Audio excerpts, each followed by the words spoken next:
ভালোবেসেছো তার সাথেই তোমার জান্নাত হবে। ওই নবীকে পাইলে কোনো চিন্তা আসেনি। ওই সাহাবীর নাম হযরত সাদ সালামী। নবীর কাছে দিন গ্রহণ করছে মাত্র বয়স 8 মাস। আরো জোরে করা লাগবে সুবহানাল্লাহ বলেন।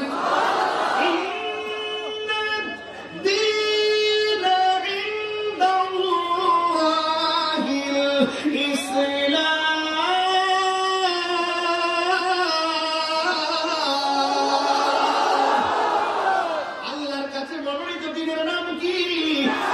আর জবান খুলে কোন কি? ওই পাগলটা নবী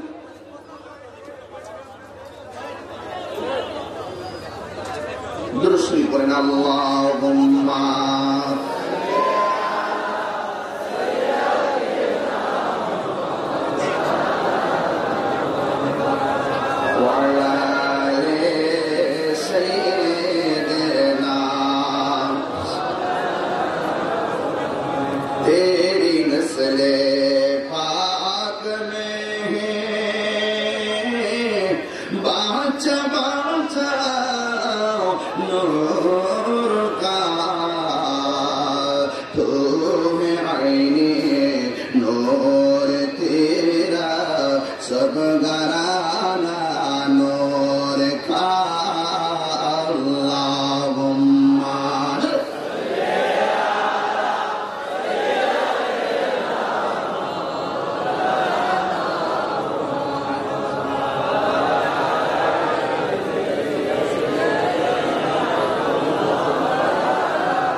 সবাই জবান ছেড়ে দিয়ে বলুন আল্লাহু আকবার। জবান খুলে বলো আল্লাহু আকবার। আজকে আমার একটু সময় দিবেননি, থাকবেননি আপনারা। গভীর সময় কিন্তু হাসাহাসি চলবে না। যদি পারেন নবীর মহব্বতে 1 ফোঁটা চোখের পানি চাইরা দিন, দেখবেন আমার আল্লাহ আপনার সম্মানটা কত বাড়াইছে। আমি তাহিরি পায়ে দিয়ে বলে যায় আর কি কথা বলবেন না। দুইটা জিনিস দেখতে আমার ভালো লাগে না। একটা মানুষ উঠা বসা করলে ভালো লাগে না, 2 নম্বর মানুষ যদি কথা বলে ভালো লাগে না। কারণ মাহফিল তো প্রতিদিন হবে না, সবার ভাগ্যে জান্নাতের বাগানে আসার সৌভাগ্য হয় না। যারা মহব্বত দিয়ে থাকবে তারা কামিয়াব হয়ে যাবে, আর যারা মহব্বত নিবে না শুধুমাত্র দেখার জন্য আসবে, কিছুই নিতে পারলে না রে বন্ধু। এই জন্য কষ্ট করে যেহেতু এসেছেন, আমি বেশি লম্বা চড়া করবো না, তবে যতক্ষণ কথা বলবো হৃদয়টা খুলে খুলে কথা বলার চেষ্টা করছি। ওই সাহাবীর নাম হইল হযরতে সাদ সালামী। নবীর কাছে মুসলমান হইছে মাত্র বয়স 8 মাস, কিন্তু সাহাবীর চেহারাটা একেবারে কুচু কুচে কালো। এমন কালো চেহারা, ফেস কাটিংও ভালো না। কিন্তু যদিও চেহারা ফেস কাটিং ভালো না, যদিও তারা তার সুন্দর নয়, যদিও তার বাড়িতে সম্পদ নাই, আমি আজকে বর্তনী গ্রামে জানতে চাই, আমি আজকে আপনাদের এই আয়ের মঙ্গল মানুষের কাছে আনোয়ারা চট্টগ্রামে জানতে চাই। যদিও তার চেহারাটা কালো, কিন্তু অন্তরে নবীর ভালোবাসার খনি। আপনারা বলেন এই লোকটা কি গরিব নাকি ধনী?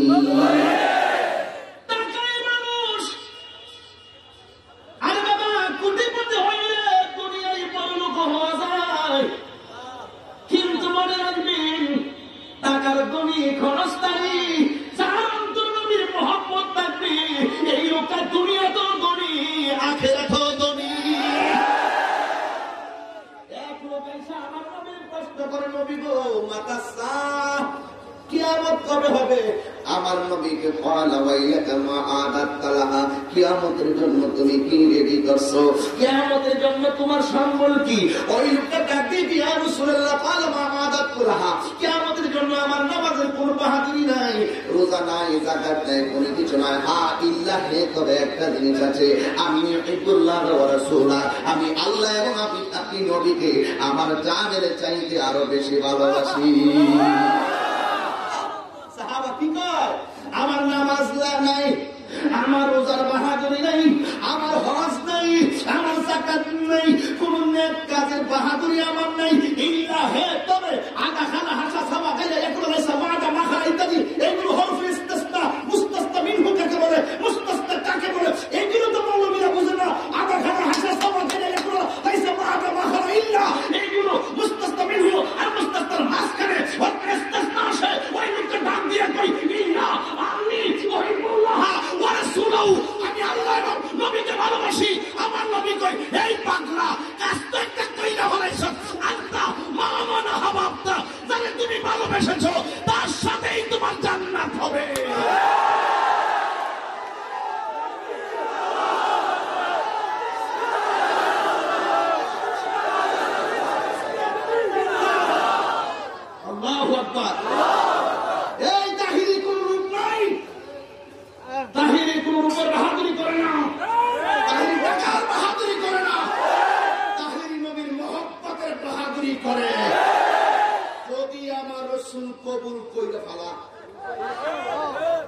রাসূল কই আনতা মা'মান আহবাবতা, তুমি যাকে ভালোবেসেছো তার সাথে তোমার জান্নাত হবে। এই ভালোবাসা যদি হয় তোমার ঈমানদারের সাথে, তোমার জান্নাত হবে ঈমানদারের সাথে। এই ভালোবাসা যদি হয় আল্লাহর ওলিদের সাথে, তোমার জান্নাত হবে ওলিদের সাথে। এই ভালোবাসা যদি হয় তোমার সাহাবার সাথে, তার জান্নাত হবে তোমার সাহাবার সাথে। এই ভালোবাসা যদি হয় নবীর সাথে, তোমার জান্নাত হবে নবীর সাথে, নবীর সাথে। বুঝে বাঞ্চ নবীর সামনে যাইতাম নাকি তোর পাশের সামনে? এই আমার যুবকগুলো, তোরা কি ঘুমাই গেছিস? আমার যুবক পোলাপান কি ঘুমাই গেছ? ঘুমাবে না। নবীর মহব্বত আমাদের কাছে সবচেয়ে শ্রেষ্ঠ। আমার 14 গোষ্ঠী আমার কাছে তুচ্ছ, আমার সম্পদ সব আমার কাছে তুচ্ছ, আমার নবীর মহব্বত আমার কাছে শ্রেষ্ঠ। যদি রাসূল কবুল করে তৈরি চলবো। জানের দিকে তাকিয়ে কথা বলি না, কথা বলি শুধু মদিনার গম্বুজটার কথা।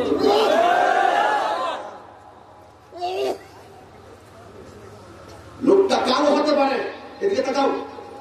এই যুবকরা মুরব্বী আমল করবেন না। 97% যুবক এখানে এগুলো আমার তোলা নিয়ে চলি। এই যুবক যে কোনো মুহূর্তে আমার নবীর মান সম্মানের বিরুদ্ধে যদি কেউ আঘাত করে কথা বলে, রাজপথে নামতে প্রস্তুত।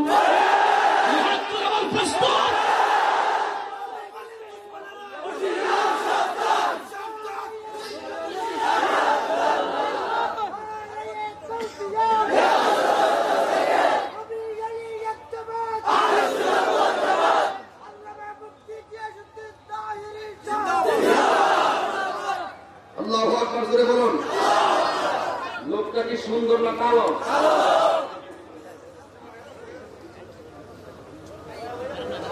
লোকটা কি সুন্দর না কালো? কালিমা করছে কার হাতে? সুবহানাল্লাহ পেতেন না? আমরা নবীকে দেখছি, কিন্তু ভালোবাসা আসেনি। রাসূল কয় সাহাবারা আমার দেখে যে স্বভাব পেয়েছে, অন্তত তোমরা দূরে থেকে আমি নবীরে ভালোবাসো, তোমাদের সম্মান হাসর মাঠে আল্লাহ অনেক বাড়াই দিন।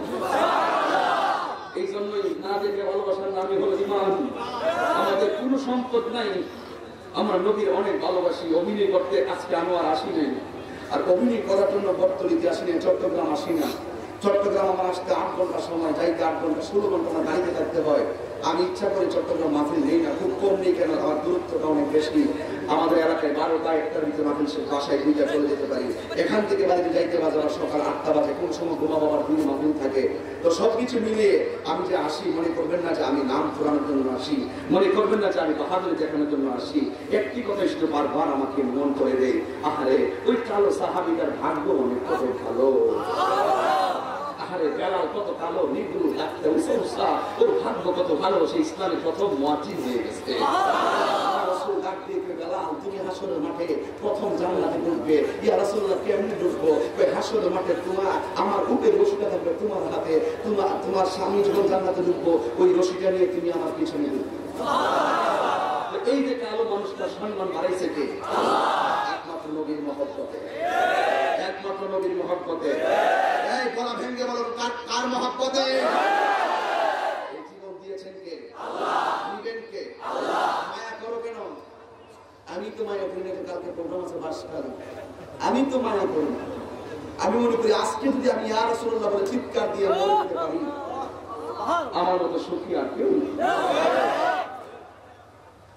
রাগ না, গুসা না, মন থেকে বলছি। লোকটা কালো, তালিমার বয়স মাত্র 8 মাস। এই লোকটা রাসূলের সামনে বসে চোখের পানি ফালায় কাঁদতেছে। রাসূল জিজ্ঞেস করে, হে সাহাবী, তুই প্রত্যেকদিন সবাই কত সুন্দর আমার সামনে বসে বসে আমাকে প্রশ্ন করে, আর তুমি কান্না করো, চোখের পানি ফেলতে ফেলতে মুখ চোখ ভাগ করে ফেলছো, তার কারণটা কি? ইয়া রাসূলুল্লাহ, ইয়া হাবিবাল্লাহ, আমি কাঁদি, আমি তো কালো, এই জন্য লজ্জায় আপনার সামনে গিয়ে আমার মনের কথা বলি না। অনেক সাহাবারা সুন্দর, আমি তো একটু কালো, এই জন্য আমার কাছে একটু নাজুক নাজুক লাগে। আমার দেশে দেখবেন অনেক গরিব মানুষ পাশের বাড়িটাকে কুরবানি দেয়, কিন্তু সে কুরবানি দেওয়ার তৌফিক নাই, কিন্তু সে কুরবানির দিন ঘর থেকে বের হয় না। জিজ্ঞেস করা হয় তুমি বের হো না কেন? আমি কুরবানি দেই না। উঠে বাড়তে যাও, আমার শরম লাগে, একটা লজ্জা লাগে। ইয়া রাসূলুল্লাহ কেন? আর গরিব একটা দুর্বলতা। ওই সাহাবীও বলে, আমি আমার কালো হওয়াটা আমার দুর্বলতা ইয়া রাসূলুল্লাহ। সবাই আপনাকে প্রশ্ন করে, আমি একটু দূরে থাকি, এটা আমার মনের দুর্বলতা। আমার রাসূল ডাক দিয়ে কয়, এই সাত সালামি, তোমার উপরে তো বিয়ে ফরজ হয়েছে, তুমি কি বিয়ে করবে না? সাহাবাকে রাসূল প্রশ্ন করলেন। এবার সাহাবা ডাক দিয়ে কয়, ও বন্ধুরে, বেশি লম্বা চোরা নাই, কিছুক্ষণ বয়ান করব।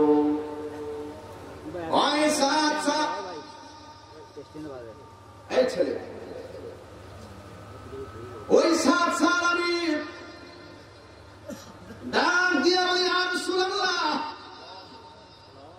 আপনার সামনে লজ্জায় যাই না, আমার আর একটা লজ্জা আছে, সমস্যা আছে। কয় কি? 8 মাস হয়েছে আপনার কাছে কালিমা পড়ে মুসলমান হয়েছি গো, কিন্তু আপনি বলেছেন আমার বিয়ের সময় হয়েছে, কিন্তু আপনি বলার পরে আমি ধারাবাহিক ভাবে অনেকদিন পর্যন্ত নিজ থেকে একটু তালাশ করলাম বিয়ে সুন্নত। এই সুন্নতটা আদায় না করে যদি আমি মারা যাই, আল্লাহর কাছে জবাব দেওয়া লাগবে। এই জন্য আমি বিয়ের জন্য নিজে থেকে কন্যা দেখেছি, পাত্রী দেখেছি। আবার নবী বলেন, তুমি এখন থেকে দেখো। ওই সাহাবীটা পাত্রী দেখা শুরু করলেন। 1 দিন 2 দিন 3 দিন আমার নবীর কাছে ডাক দিয়ে, তুই নবী গো, ও মায়ার নবীজি, আমি অনেক দেখলাম পাত্রী আমার পছন্দ হয়, কিন্তু পাত্রী আমাকে পছন্দ করে না। ইয়া রাসূলুল্লাহ, নবী, ও মায়ার নবী, দয়ার নবী, আমাকে পাত্রী পছন্দ করে না। আমার নবীটা দিয়া বলে, সাদ সালামি, পাত্রী কেন তোমার পছন্দ করে না? ও বর্তমানের মানুষ, জবানটা খুলে বলো, পাত্রী কেন পছন্দ করে না? আমার নবী বোঝার ক্ষমতা আছে না? না। এরপরে আমার নবী জিজ্ঞাসা করেন, ও সাদ সালামি গো, পাত্রী কেন তোমার পছন্দ করে না? এবার সাদ সালামি নবীর সাহাবী ডাক দিয়ে কয়, আল্লাহর কথা শুনে, ইয়া রাসূলুল্লাহ, ইয়া হাবিবাল্লাহ, নবী গো, ও মায়ার নবীজি, পাত্রী আমার পছন্দ না করার কারণ হলো 2টা। 1 নম্বর হলো আমার চেহারার গায়ের রংটা কালো, 2 নম্বর আমার কালো চেহারার মধ্যে গোটা গোটা দাগ, গর্ত গর্ত হয়ে আছে, এই জন্য আমার পছন্দ করে না। এবার আমার নবী, মায়ার নবী, দয়ার নবী ডাক দিয়ে, ও সাদ সালামি, তুমি কালো বলে তোমার পছন্দ করে না। আমার বর্তমান গ্রামের ভিতরেও আজকের এই ঐতিহ্যবাহী আর মঙ্গল ভেন্ডি বাজারের মানুষের মধ্যেও অনেক সংসারে মেয়ে আছে গরিব, অনেক মেয়ে আছে কালো, অনেক মেয়ে আছে খাটো। জিজ্ঞাসা করলাম, মেয়ে দেখছো? হুজুর, মেয়ে দেখছি। কয় কোন বাজার? কয় ভেন্ডি বাজার। কোন জায়গায়? কয় বর্তলি, কোন তারা, আনোয়ারা তারা। কোন জায়গা? কয় চট্টগ্রামের। কয় কি হয়েছে? কয় মেয়েটা দেখছিলাম গায়ের রং অনেক সুন্দর, কিন্তু মেয়েটা খাটো, এই জন্য তার বিয়ে করাইতে পারলাম না, এই জন্য মেয়েটা চয়েস করতে পারলাম না। একটা মেয়ে দেখলো ভেন্ডি বাজার। জিজ্ঞাসা করলাম, মেয়েটা কেমন? কয় মেয়েটা ঠিক আছে, টাকা পয়সার অভাব নাই। কয় মেয়েটা বলল কালো, এই জন্য আমার ছেলেটার মেয়ে দিয়ে বিয়ে করাইতে পারলাম না। এ ভেন্ডি বাজারের মানুষ, ও বর্তলির মানুষ, ও আনোয়ারা থানার মানুষ, একটা বাড়িতে যদি সম্বন্ধ করতে যাও, মেয়ের রূপটা দেখার আগে, মেয়ের রংটা দেখার আগে, মেয়ের উচ্চতা দেখার আগে, আগে গোপনে গোপনে খবর নিবা মেয়েটার দিনদারি কেমন।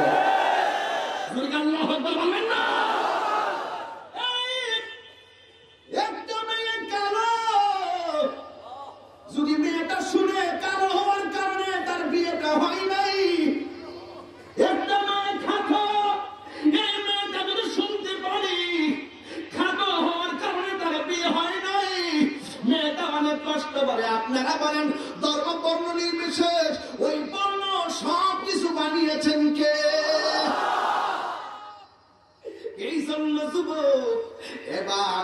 পছন্দ করে না, সাচ্চাল আমি কালো, কিন্তু কালো হলেও তার অন্তর তো নবীর প্রেমের খনি। আমার নবী জানে কি জানে না? ওই যে কোরআনের মধ্যে আছে সুর পাইব সুন্নি, বুঝেন? তুমি চুরি করো, তোমার জন্য চুরি ওয়ালে কামে আল্লাহ মিলাই দেব। তুমি সেনা করো, তোমার জন্য সেনাকারী একটা মেয়ে মিলাইয়া দিব। আর তুমি যদি আল্লাহওয়ালা হও, নবীওয়ালা হও, চরিত্রবান হও, আমার আল্লাহ কোরআন সাক্ষী দেয়, আমার আল্লাহ তোমার জন্য একটা সচ্চরিত্রবান মেয়ে মিলাইয়া দিবে।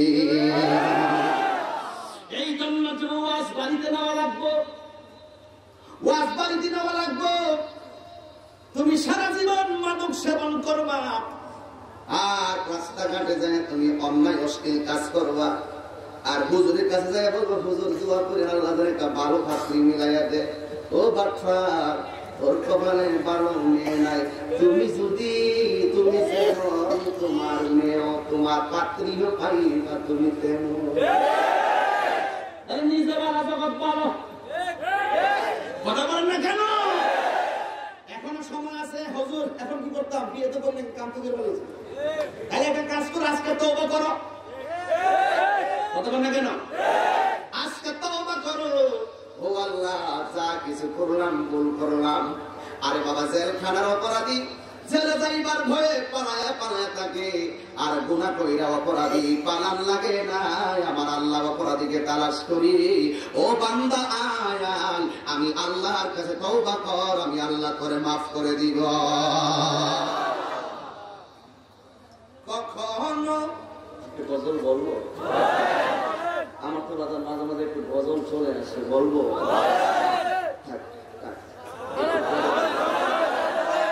আপনারাকে গজল বলতে গেলে আমার কাছে একটু আনিজি লাগে। কেন লাগে? আমি ওই দিনও বলে গেছি। কেন লাগে জানেন? আমাদের এলাকায় যেইভাবে বলি, এটা আমি এদিকে বলি না। আমরা এলাকায় কিন্তু অনেক লোকাল কথা বলি, যেখানে আসলে একটু পরিবর্তন করে বলার চেষ্টা করি। এরপরও আপনাদের ভাষার সাথে আমার ভাষা যায় না, আমি আমার মতো করে বলি। কিন্তু আমাদের দেশে যে গজলগুলা সবগুলো গ্রহণযোগ্য, কিন্তু আপনাদের এলাকায় চলে অনেক সুন্দর সুন্দর। जिसका कोई सानी नहीं,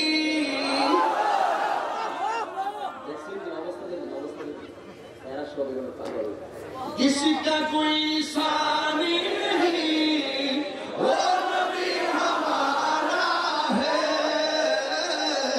मुस्तफा की अज़मत का हद है ना किनारा है। अल्लाहु अकबर।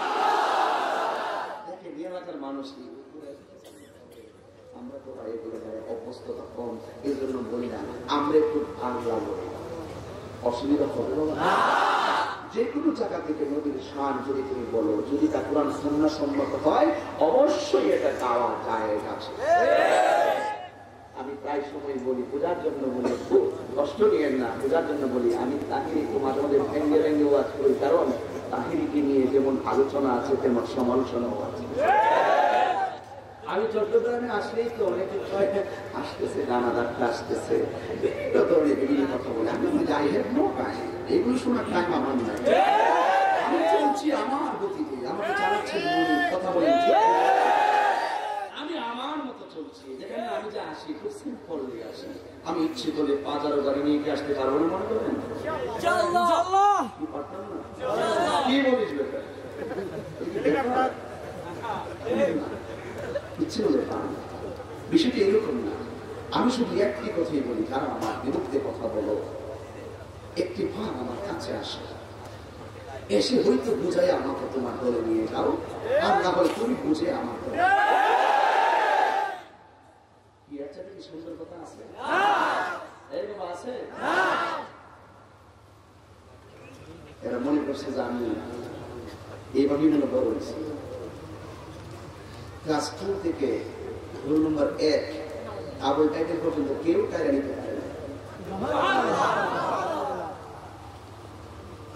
কাব্য মাদ্রাসায় পড়েছি।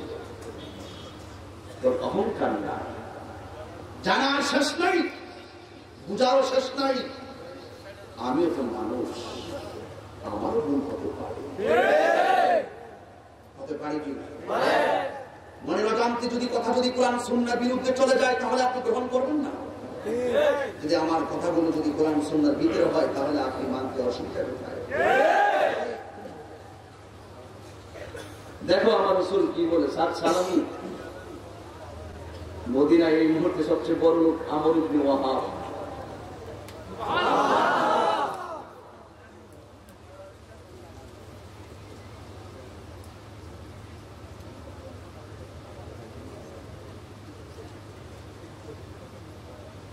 তুমি কালো এই জন্য কেউ পছন্দ করে না, মুখে শীতলা দাগ, এই জন্য তুমি 8 মাস হয়েছে মুসলমান হয়েছো, আর এই জন্য তুমি কাঁদতেছ, বিয়ে করতে পারো না। সবাই তুমি মেয়েরে পছন্দ করো আর তোমার মেয়ে পছন্দ করে না। এই কাগজটা মদিনার সবচেয়ে বড় লোক, তার নাম আমর ইবনে ওয়াহাব, তার কাছে নিয়ে দিবে আর আমি নবী সালাম করব।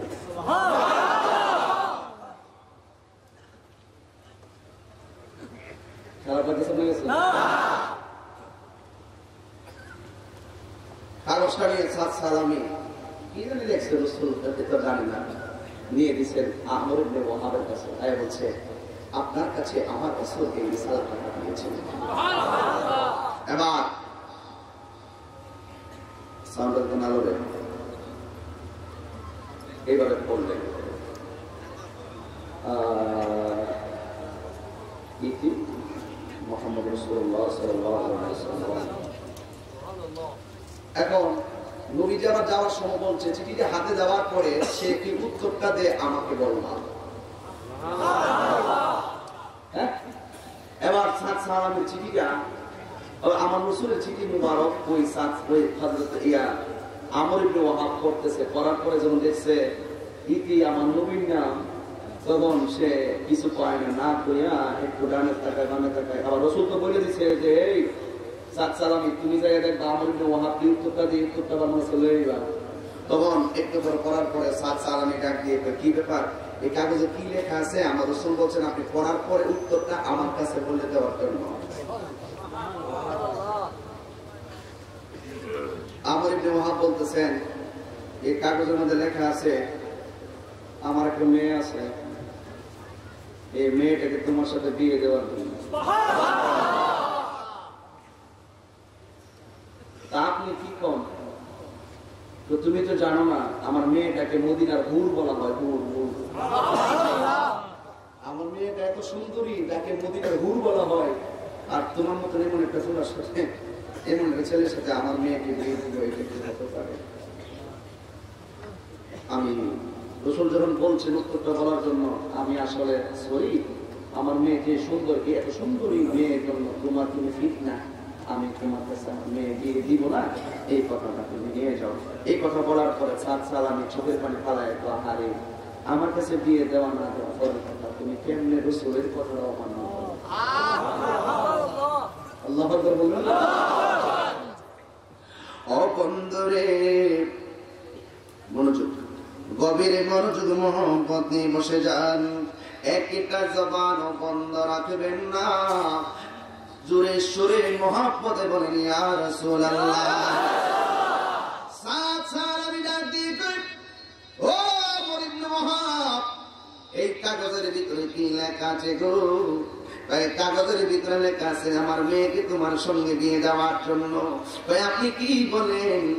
তোমার যে রকম চেহারা হলো কালো, মুখের মধ্যে শীতলা দাগ, দাগ গর্ত গর্ত হয়ে আছে, দাগের কারণে চেহারা কুৎসিত দেখা যায়।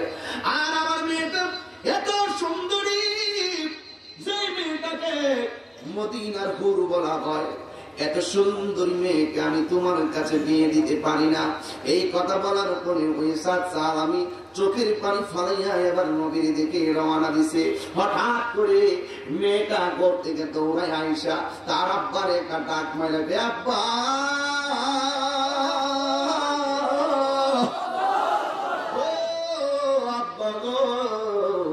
আমি দেখলাম নবীর সাহাবীটা ঘরে ঢোকার সময় চেহারাটা বড় সুন্দর, এই চেহারাটা অনেক ফর্সা, এই চেহারাটা অনেক ইমেজ অনেক সুন্দর, কিন্তু যাওয়ার সময় চেহারাটা মলিন করে চোখের পানি ফালাইয়া ফালাইয়া কেন গেল গো আব্বা?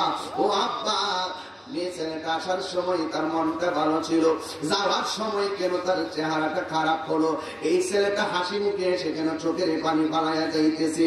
এবার আমর ইবনে ওয়াহাব তার মেয়েকে ডাক দিয়ে কয়, মা গো শোনো না, আমি এই ছেলেটা আমার কাছে একটা কাগজ আনছে, এই কাগজটা আমি কইলা দেখলাম, কাগজের ভিতরে লেখা আছে তোমার সঙ্গে ছেলেটার বিয়ের ব্যবস্থা করার জন্য প্রস্তাবকারী হলো রাহমাতুল লিল আলামিন। এবার মেয়েটা ডাক দিয়ে আব্বা ছেলেটার আপনি কি বলছেন? ডাক দিয়ে বলে, ও মা তুমি এত সুন্দরী, আমি তো এই ছেলের সঙ্গে তোমার বিয়ে দিতে পারি না, এই জন্য আমি মেয়ে ছেলেটাকে না করে দিয়েছি। মেয়েটা চোখের পানি ফালাইয়া কয়, আব্বা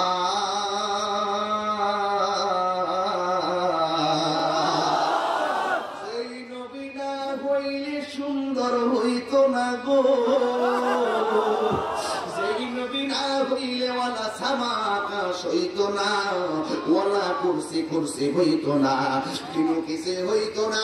আর এই নবী আমি আমার মতো পাগল নেই। আল্লাহু আকবার।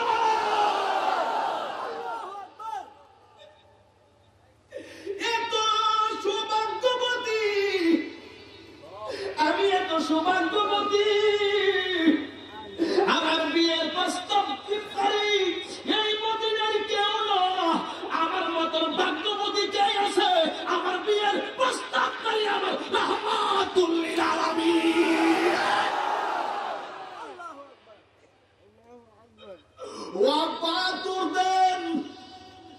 ছেলেটা নবীর কাছে যাওয়ার আগে ছেলেটার কাছে হাজির হয়ে যান, তাড়াতাড়ি যান। যদি আপনি যাবেন না গো আব্বা, তাইলে ছেলেটা যদি আমার নবীর কাছে পৌঁছে যায় চোখের পানি লইয়া, তাইলে আমি কি জবাব দিব হাসরের ময়দানে? ও আব্বু আপনার কথা লাগবে না, আপনি কি নবীর হাদিস পড়েন নাই? বিয়ের জন্য মেয়ের অনুমতিটা হলো আগে। ও বাবা আপনি আমার অভিভাবক, আপনি তো আমার মতামত নিবেন, আপনি আমার নবীর জানাইয়া দেন এই বিয়ের ভিতরে রাজি হইতে আমার চুল পরিমাণ কোনো অসুবিধা নাই। আর জবান খুলে কন্যা আল্লাহু আকবার। এবার ছেলেটা নবীর দরবারে যখন যাচ্ছে গো, হঠাৎ করে গিয়ে ছেলেটাও নবীর কাছে পৌঁছে গেল, আর মেয়েটা এবং মেয়ের বাবাও নবীর কাছে পৌঁছে গেল। যেই মাত্র নবীর কাছে গেছে গো, ওই ছেলেটার ওই মেয়েটার বাবা নবীর ডাক দিয়া বলেন, ইয়া রাসূলুল্লাহ ইয়া হাবিবাল্লাহ, আমি মস্ত বড় ভুল কইরা ফেলাইছি, আমার মেয়ের আপনার প্রস্তাবে আমি রাজি হইলাম, আমার মেয়েও রাজি আমিও রাজি। এবার আমার রাহমাতুল লিল আলামিন সাহাবাদেরকে ডাকলেন, ডাক দিয়ে কি ও সাহাবীরা, আমার সাত সালামির বিয়ে তারিখ ঠিক হবে। এবার সাত সালামির দাঁড়াইয়া রইলেন, আমার নবী সাত সালামির ডাক দিয়ে সাত সালামি, তুমি যে মেয়ের বিয়ে করবা তোমার কি মহরণা আছে? ওই সাত সালামি ডাক দিয়ে রাসূলুল্লাহ নবী গো, ও মায়ের নবীজি আমার তো কাপড়টা ছাড়া আর কোনো কিছু নাই। এবার সাহাবারা ডাক দিয়ে ইয়া রাসূলুল্লাহ এই সাত সালামির জন্য আপনি চিন্তা করেন না, আমার গ্রামের ভিতরে যখন অনেক মেয়েদেরকে বিয়ে দিতে পারে না, গ্রামের অনেক সুশীল সমাজ মেয়ের বিয়ের ব্যবস্থা করে দেয়। কথা বলেন ঠিক কিনা? ওই নবীর সাহাবীরা ডাক দিয়ে ইয়া রাসূলুল্লাহ নবী গো, ও মায়ের নবীজি টেনশন করা লাগবে না, মহারণা কত? এবার ডাক দিয়ে মহারণা হলো 600 দিরহাম। আর এই বিদ্যা মেয়েটা মেয়ের বাবাকে নিয়ে বাড়িতে গেছে, যাওয়ার পরে বাবার ডাক দিয়ে আব্বা আপনার সম্পদ আছে কত? আমার সম্পদ তো অভাব নাই, আমি যেহেতু আপনার মেয়ে আপনার সম্পদ আমি ভাগে পামুনি। তুমি পাইবা, একদিন আপনি আমার ভাগে সম্পদ দিবেন, আমি চাই আমার বিয়ের আগে আমার সম্পদ দিয়ে দেন, আমি এই সম্পদ গুলো নবীর পাগল সাত সাল আমি দিয়ে দিব।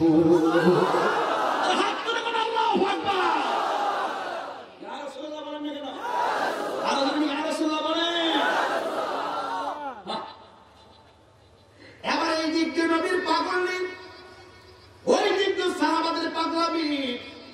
এবার 600 দিরহাম। সাহাবায়ে কেরাম ডাক দিয়ে কয় সালামি চিন্তা করো না, 600 দিরহাম মহরানা হয়ে গেছে, অনেক টাকা। এবার আমার নবীর কাছে ওই ছেলেটা ডাক দিয়ে কয়, ও নবী গো,